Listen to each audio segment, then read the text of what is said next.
ഉള്ളിയൊന്നും ചേർക്കാതെ ഒരു അടിപൊളി തക്കാളി ചിക്കൻ ഉണ്ടാക്കിയാലോ?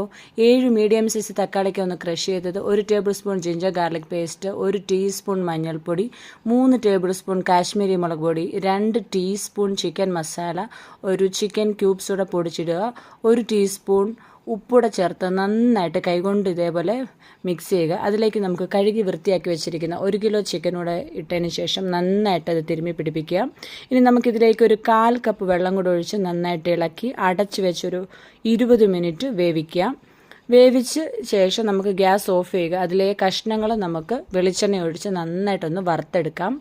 നന്നായിട്ട് വറുത്തെടുത്തതിന് ശേഷം ഈ ചിക്കൻ കഷ്ണങ്ങൾ വീണ്ടും ഈ കറിയുടെ ഗ്രേവിയിലേക്ക് ചേർത്ത് കൊടുക്കുക. എന്നിട്ട് അത് നന്നായിട്ട് മിക്സ് ചെയ്യുക. ആ വറുത്ത എണ്ണയിലേക്ക് നമുക്ക് ഒരു 3-4 തണ്ട് കറിവേപ്പിലയും കൂടി ഇട്ട് നന്നായിട്ട് വറുത്ത് ഈ ചിക്കനകത്ത് ചേർത്ത് കഴിഞ്ഞാൽ അടിപൊളി ടേസ്റ്റിൽ തക്കാളി ചിക്കൻ ഇവിടെ റെഡിയാണ്. എല്ലാ കൂട്ടുകാരും ഈ രീതിയിലൊന്ന് ട്രൈ ചെയ്ത് നോക്കൂ.